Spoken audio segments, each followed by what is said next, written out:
Umpires call एक इतना बड़ा डाउट है जो पूरे गेम को बदल के रख देता है। Inconsistent umpiring, technology curse really given us the result which should have been different. शायकीन क्रिकेट बड़े मायूस हैं पाकिस्तानी क्रिकेट टीम की कारकर्दगी से। आज मोहम्मद हफीज ने तो जब पोस्ट मैच प्रेस कॉन्फ्रेंस की तो उन्होंने अंपायर्स को मुर्दे इल्जाम ठहराया। अगर आप देखें, मोहम्मद हफीज ने आज ये भी कहा कि आधा घंटा हमारे लिए मुश्किल हुआ वरना जीत जाते। जो अंपायर्स हैं उनकी मदद से पाकिस्तान को एक दफा फिर से हरवा दिया गया है और अब यही इल्जाम जो है वो पाकिस्तान के डायरेक्टर मोहम्मद हफीज ने आईसीसी और अंपायर्स के ऊपर लगाया है। अब ये कंट्रोवर्शियल डिसीजन है, लेकिन अंपायर ने आउट दिया, एविडेंस के साथ दिया है, तो इसका मतलब है आउट है। इसमें कोई बहस नहीं की, फ्रंट अंपायर ने आउट नहीं दिया है, लेकिन अगर आपके ग्लव्स पे, आपके रिस्ट पे बॉल लगी है तो दैट्स मीन आउट। कंट्रोवर्शियल बनाने की जरूरत नहीं है। हार गए।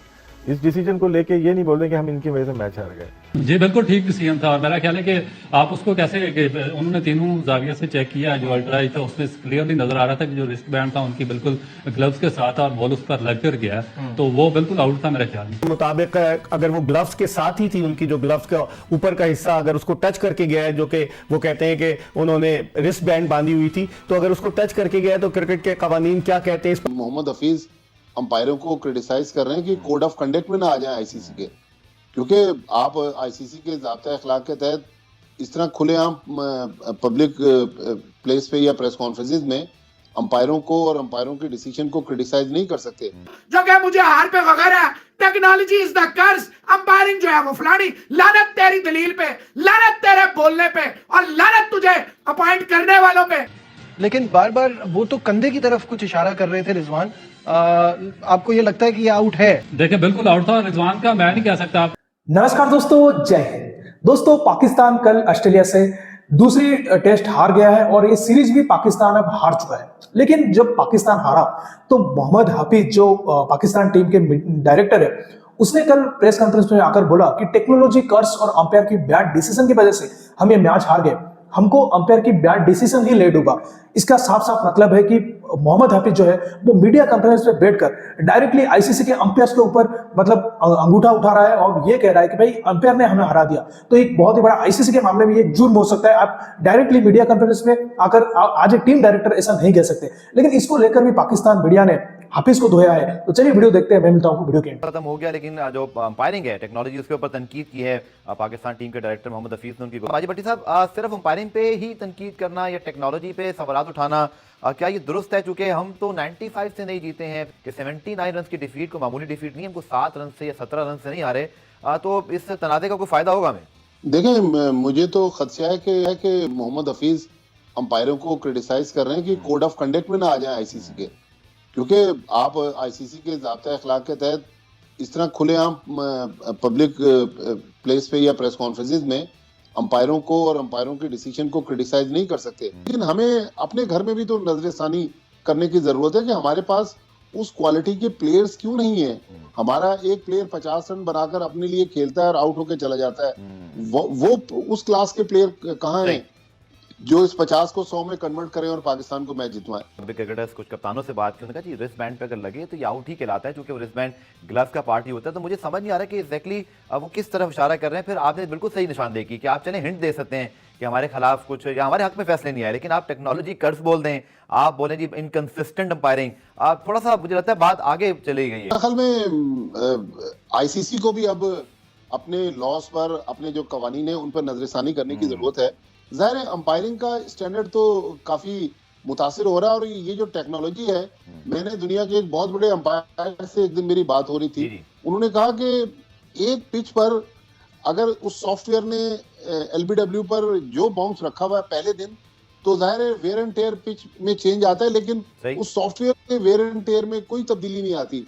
तो टेक्नोलॉजी पर तो साल से सवाल उठ रहे हैं और प्लेयर अगर क्रिटिसाइज करें या रद्द-ए-अमल दें, उन पर फाइन होता है, या अगर ऑफिशियल्स अंपायर्स के डिसीजन को क्रिटिसाइज करें तो वो कोड ऑफ कंडक्ट में आते हैं। तो अंपायरों के लिए भी तो ज़ाब्ता अखलाक होना चाहिए कि उनके एक फैसले की वजह से टीम का पूरा रिजल्ट चेंज हो जाता है। तो हफीज इतनी दुख वाली हालत में ये सारा कुछ बयान कर रहे हैं, तो इसका मतलब कहीं ना कहीं तो हफीज को छोटे शख्स नहीं है, बहुत बड़े प्लेयर कुछ अरसे पहले थे, अब पाकिस्तान टीम के डायरेक्टर क्रिकेट है, तो लिहाजा आईसीसी को इस पे गौर करने की तो जरूरत है। बताइएगा कि कुछ ज्यादा कंप्लेन नहीं करने लगे मोहम्मद हफीज आजकल? देखिए, मेरा ख्याल है कि जितने इनके अपने फॉल्ट्स हैं वो अंडर कारपेट डाल रहे हैं, और मेरा ख्याल है कि ये कोई बिल्कुल भी सेंस नहीं बनती कि आप जो इन्वेंशन है, साइंस की लेटेस्ट इन्वेंशन हैं और जो लेटेस्ट टेक्नोलॉजीज है, आप उस पर आवाज उठाएं, क्योंकि ये 21वीं सदी है। एजुकेशन क्यों जरूरी है? जब तक आपके अंदर एजुकेशन नहीं होगी, आप कैसे ये चीजें समझ सकेंगे? लेटेस्ट टेक्नोलॉजीज आप समझ ही नहीं सकते ना, आपको साइंस की जो लेटेस्ट। वैसे अगर मैं इस डिसीजन की बात करूं तो आपके ख्याल में वो डिसीजन गलत था? जी बिल्कुल ठीक डिसीजन था, और मेरा ख्याल है कि आप उसको कैसे उन्होंने तीनों जाविया से चेक किया, जो अल्ट्रा था उसमें क्लियरली नजर आ रहा था कि जो रिस्ट बैंड था उनकी बिल्कुल ग्लव्स के साथ और बॉल उस पर लग कर गया, तो वो बिल्कुल आउट था मेरे ख्याल में।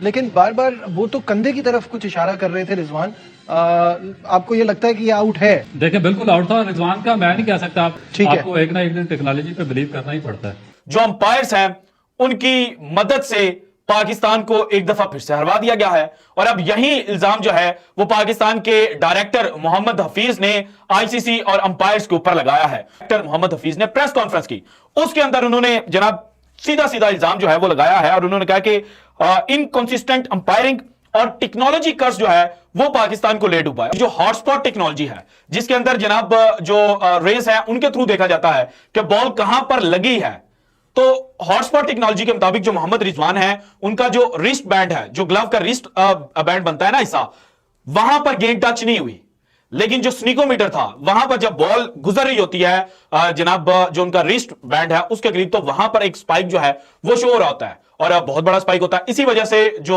रिचर्ड इलिंगवर्थ थे उन्होंने मोहम्मद रिजवान को आउट डिक्लेयर किया, लेकिन पाकिस्तान क्रिकेट टीम के मुताबिक जनाब मोहम्मद रिजवान जो हैं वो आउट डिक्लेयर नहीं होने चाहिए थे।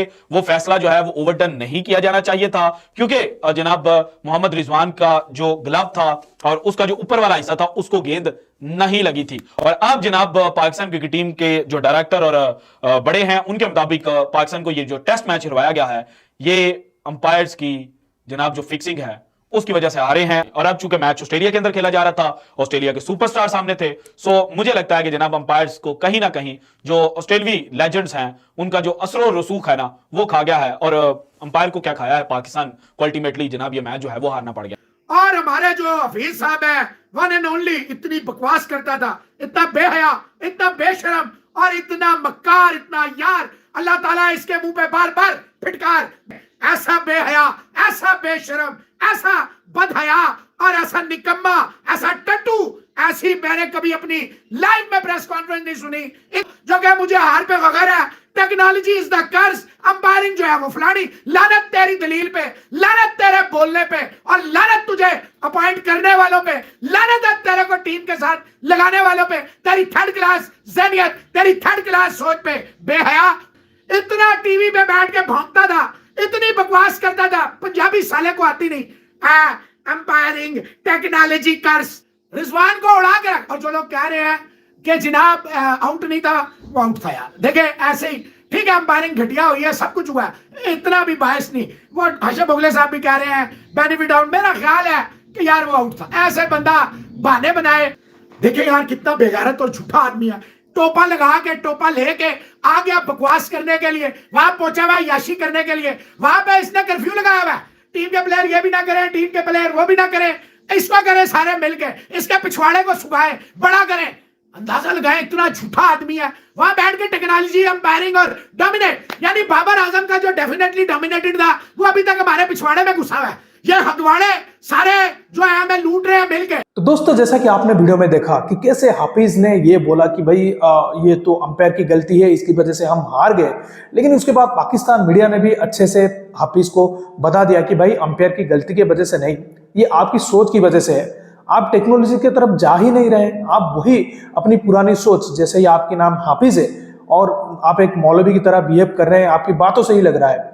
तो वैसे जैसे रिजवान मतलब कभी कभी बोलता है कि भाई कभी कभी एक्टिंग कर लेता हूँ, कभी कभी ये कर लेता हूँ, और कल भी उसने बहुत जमकर एक्टिंग करी। अपनी जो व्हाइट लिपस्टिक जो अपने होठों पे लगाता है वो आकर लाकर अपने जो मतलब जो कहते हैं ना रिस्ट बैंड के ऊपर उसने लगा दिया था, जैसे कि लगे कि बॉल उसमें लग कर गया है। इतना बड़ा मतलब तू अपने आप को मौलवी बोल रहा है रिजवान, पार्ट टाइम क्रिकेटर और फुल टाइम मौलवी है ये, लेकिन उसके बाद भी तू इस तरीके की हरकत करता है जो कि एक मौलवी को शोभा नहीं देता।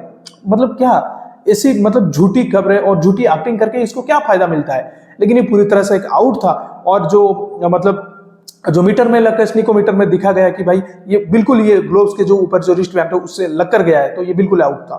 दोस्तों इस वीडियो में इतना ही। अगर वीडियो अच्छा लगा तो जरूर लाइक कर दीजिएगा, चैनल को सब्सक्राइब करके ऑल बटन जरूर दबा दीजिएगा ताकि हमारे लेटेस्ट वीडियो की नोटिफिकेशन आप मिस ना कर सके। मैं रुकता हूं, जल्दी मिलूंगा नई वीडियो के साथ, तब तक के लिए जय हिंद, वंदे मातरम।